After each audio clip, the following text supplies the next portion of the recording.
Hello everyone, I'm David with Softron, and in this video I want to talk about mReplay features and workflows you might not be familiar with or don't know are available.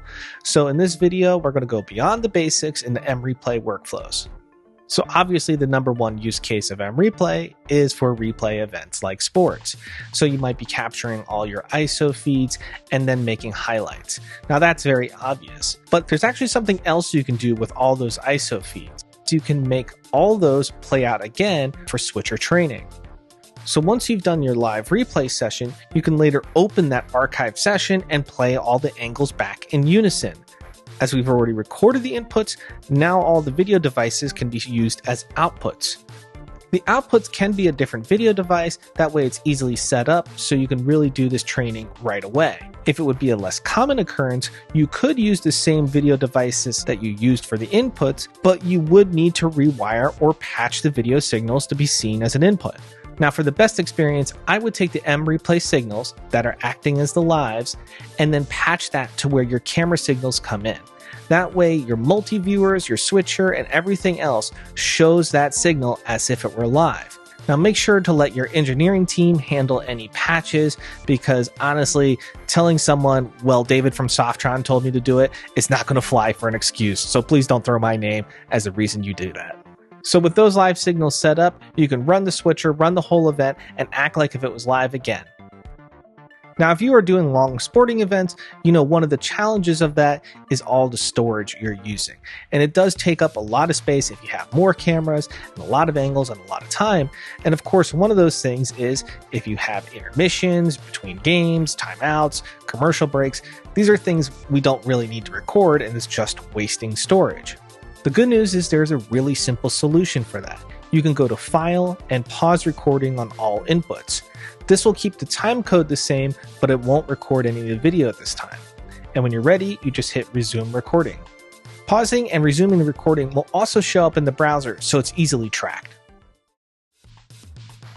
Here's another feature you might not realize, and that is the virtual outputs. Now, virtual outputs allow you to set up your playlist and outputs, but without actually sending it down the signal path. So this can be good if you want to see what something looks like without allowing it to go to air. Now, the virtual outputs are a great feature, but they're also a crucial part of workflows like having a sales opportunity on your highlights. So let me show you how that's done. Now, a lot of people might use on-the-air CG, squeeze back the video source, and then add the banner from the sponsored event. What's nice with the virtual output, that means you can do this all on one computer. You don't need multiple machines, and you don't need to do this on the switcher. And we do that with the virtual output by right-clicking and enabling direct link. That will allow you to share the mReplay output over to on-the-air CG. That means you would have the squeeze back and the graphic on the same machine and then going downstream to your control room. That means it frees up your graphics operator and your switcher. They don't need to do that graphic. It's going to be automatically part of your replay highlights. Now, direct link also works with a regular output too, so you can use that to have a clean feed and a graphics feed at the same time. Another feature of mReplay I want to talk about is actually one I've talked about before, and that is the rules and export locations. With the export locations, you can choose a different location to send your files, you can change the name, and choose the angles. And with rules, once a clip matches the chosen name, it's going to trigger an action. And that can mean it's going to do an export location, or it's going to move it to one of the multiple playlists. So you might already know about the export locations, the rules, and the multiple playlists, but you might not realize about the session templates. So when making a new session, you can choose a previous session and restore the setup. So that can include the enabled inputs and outputs, along with any custom names you made, all the custom playlists, the export locations, rules, and viewer layouts. That makes it very convenient if you're using mReplay for multiple sporting events. The last feature I want to talk about is the session loop mode. Now, I've detailed this before, but I want to talk about some of the potential use cases. Now, the obvious one, of course, is to time slip content to play back later. So you can always just plus or minus, choose the delayed time, and it's going to run it back for you. One of the interesting use cases for the loop is as a missed capture prevention.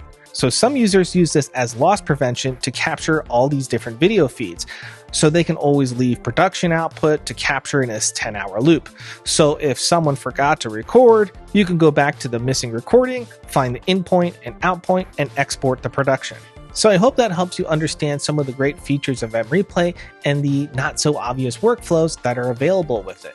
And if you have any questions, you can always go to softron.tv and contact us there. Make sure you subscribe to this channel. That helps me let you know you like the content. Thanks for watching.